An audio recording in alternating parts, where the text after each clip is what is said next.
बिरादरान इस्लाम, अस्सलामु अलैकुम वरहमतुल्लाहि वबरकातुहू। उम्मीद करता हूँ आप तमाम हज़रात खैरियत से होंगे और अल्लाह ताला आपको हिफ्ज़ व अमान में रखे, आमीन या रब्बुल आलमीन। दोस्तों, जैसे कि आपको पता है आज 17 फरवरी है और आज मुदासा केस में मुफ्ती सलमान अज़हरी साहब की बेल अपील होनी थी, लेकिन ख़बरों के अनुसार अगर देखा जाए तो ये सुनने में मिल रहा है कि उनको जेल भेज दिया गया है। कानून में इसकी जो है ना क्या मसलिहत है, एक बार हम एडवोकेट जनाब चौधरी इनामुद्दीन साहब से इस बारे में बात करेंगे और उनसे जानेंगे कि ये जो पूरा केस है, ये जो पूरा मामला है, इसमें संविधान क्या कहता है और ये जो भड़काऊ भाषण का जो है आरोप लगा हुआ है मुफ्ती सलमान अज़हरी साहब पर, इस मामले में क्या क्या चीज़ें हो सकती हैं या सरकारें क्या कर रही हैं, आइए जानते हैं चौधरी इनामुद्दीन साहब से। वकील साहब, ये क्या मामला है, थोड़ा सा इस बारे में बताइए। इसमें मैंने देखा था, इसमें सलमान अज़हरी साहब के खिलाफ भड़काऊ भाषण को लेकर के एफआईआर करी गई है। 3 जगह अलग अलग एफआईआर हुई, उसमें से 2 जगह से तो उनको बेल ग्रांट हो गई है जी। मगर अभी एक में बेल ग्रांट नहीं हुई तो उनको साबरमती जेल में भेज दिया गया है जो अहमदाबाद में है जी। मगर अच्छी बात यह है कि अभी पीसी रिमांड पे चल रहे थे मौलाना साहब। ठीक है। पीसी रिमांड इनका ग्रांट नहीं हुआ है, बढ़ाया नहीं गया है, पुलिस कस्टडी से हटा करके इनको जेसी में भेज दिया गया है, जो जुडिशल कस्टडी बोलते हैं, न्यायिक हिरासत में। ठीक है। वहाँ क्या है कि जेल में है, वहाँ कोई टॉर्चर नहीं, कोई कुछ नहीं इनका होगा। ठीक है। पीसी रिमांड पुलिस वालों में मांगते हैं, जैसे कोई सबूत इकट्ठा करना है या कुछ करना है, उसको बोलते हैं पीसी रिमांड। ठीक है। अब जज साहब ने पीसी रिमांड आगे नहीं बढ़ा करके इनको क्या है जुडिशल कस्टडी में भेज दिया है। अच्छा, इनके खिलाफ इस एफआईआर में 2 सेक्शन है खाली, 153B और 505(2) 5052। अब इसमें मैक्सिमम पनिशमेंट की बात करें तो इसमें मैक्सिमम पनिशमेंट 3 इयर्स का है। ठीक है। अच्छा, अभी एक जजमेंट आया था Arnesh Kumar versus state of Bihar का, उसमें था कि अप टू 7 इयर्स, यानी जिसमें 7 साल की तक की सज़ा है उसको थाने से ही बेल आउट कर दिया जाए। अच्छा। तो अगर पुलिस चाहती तो उसका भी अर्नेश कुमार का जो जजमेंट है, उसकी गाइडलाइंस है, उसको फॉलो करके इनको बेल आउट कर सकते थे। ठीक है। मगर कभी कभी क्या है कि पुलिस किसी के इशारे पे मान लो या जो भी है, ठीक है। इनको मतलब मकसद क्या है कि जिसने भी कंप्लेन करी है उसका मकसद है इनको टॉर्चर करना। बिल्कुल सही। जैसे हमारे वहाँ कहते हैं कानून क्या है, प्रोसेस इज पनिशमेंट, जो प्रक्रिया है यही पनिशमेंट है। आज यहाँ पेशी, कल वहाँ पेशी, कल वहाँ, परसों वहाँ, मतलब घूम घूम के कि आदमी। अच्छा, इन्होंने इनकी स्पीच मैंने सुनी, जब सुनने में आया कि हेट स्पीच में मौलाना साहब ने, तो मैंने कहा मैं भी देखता हूँ क्या हेट स्पीच है। तो उन्होंने उसमें वही बोला है कि अभी इनका कुत्तों का वक्त है, हमारा वक्त आएगा। तो स्पेसिफिक नाम किसी का नहीं लिया। फिर इनका एक क्लेरिफिकेशन भी मैंने देखा था, कोई यूट्यूब पे डाला था कि भाई फ़िलिस्तीन का और इजराइल का जो युद्ध चल रहा है, तो उसके रिगार्डिंग इन्होंने बोला कि भाई अभी कुत्तों का वक्त है और हमारा आएगा, हमारा दौर आएगा। तो इसमें किसी का नाम नहीं लिया। इसमें अभी देखो, एक राहत इंदौरी साहब के खिलाफ भी पहले ये मैटर चला था कि इन्होंने भड़काऊ भाषण दिया है कि सरकार चोर है, सरकार चोर है। तो उनके पास जब इन्वेस्टिगेशन के लिए लोग गए तो उन्होंने कहा भाई मैंने ये थोड़ी बोला कहाँ की सरकार चोर है, तो कहीं की भी हो सकती है, कहीं की भी हो सकती है भाई, ब्रिटेन की, अमेरिका की, कहीं किसी कंट्री का नाम नहीं लिया। तो उसमें एक मजाकिया तौर पे बोला कि जो बताया गया कि पुलिस वालों ने कहा कि हमें नहीं पता कहाँ की सरकार चोर है, तो उनका मैटर दफा दफा हो गया। वैसे इसमें है कि किसी का नाम नहीं लिया गया है भाई। और बाकी रही उसकी 2, इसी इनका जो केस स्ट्रॉन्ग था, इसीलिए जाते ही 2 केसों में बेल ग्रांट हो गई है और कल संडे है, पूरी उम्मीद है कि मंडे में इनकी बेल वहाँ से भी ग्रांट हो जाएगी। इसमें हजरत कितने % चांसेस हैं कि इनकी जो है मंडे को बेल हो जाएगी? 99% का 100% चांस है, क्योंकि कोई डायरेक्ट एलिगेशन नहीं है, कोई ऐसा ऑफेंस नहीं है, बस ये है कि बढ़ा चढ़ा करके पेश किया गया है। 100% बेल हो जाएगी, क्योंकि जो जज साहब हैं, जो भी हैं, अभी एक जज साहब थे इसमें वाई शर्मा जी, उन्होंने बेल ग्रांट करी। तो जज जो है दोनों तरफ की वो देख करके कि क्या है, किसका वो है, उसके आधार पे बेल आउट करता है। तो इसमें जब देखेंगे इसमें कोई ऐसा कुछ है नहीं, बेल हो जाएगी। बेल के बाद में चार्जशीट फाइल होगी, चार्ज फ्रेम होगा भाई, उसके बाद में वो चलेगा, अपना केस चलेगा, उसके बाद जो होगा, जो फैसला होगा वो करा जाएगा। मगर प्राइमा फेसी बेल बनती है। अच्छा वकील साहब, एक चीज़ और मैं पूछना चाह रहा था कि इसमें हमसे कहाँ पे चूक हुई है, जैसे जो हमारी लीगल टीम है उनसे कहाँ चूक हुई है इसमें, कि जैसा कि अभी सुनने में ये आ रहा है कि वहाँ का जो मुदासा में जो कोर्ट में पेशी हुई है आज, खाली जो है पुलिस वालों ने दस्तखत करा के सीधा जो है ना जेल भेज दिया गया, कोई उनकी कोर्ट में पेशी नहीं हुई, कोई कुछ नहीं हुआ। तो ये लीगली जो है ना इसको देखा जाए तो ये सब मामला क्या है?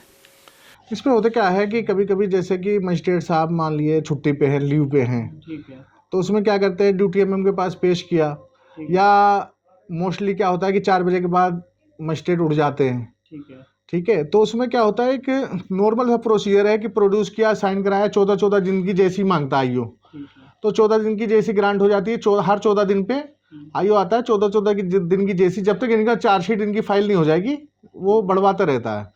मगर जब बेल ग्रांट हो जाती है तो आईओ को फिर पावर है, आईओ जब चाहे चार्जशीट फाइल करे। इसमें मैक्सिमम टाइम 60 दिन का और 90 दिन का होता है ऑफेंस के अकॉर्डिंग।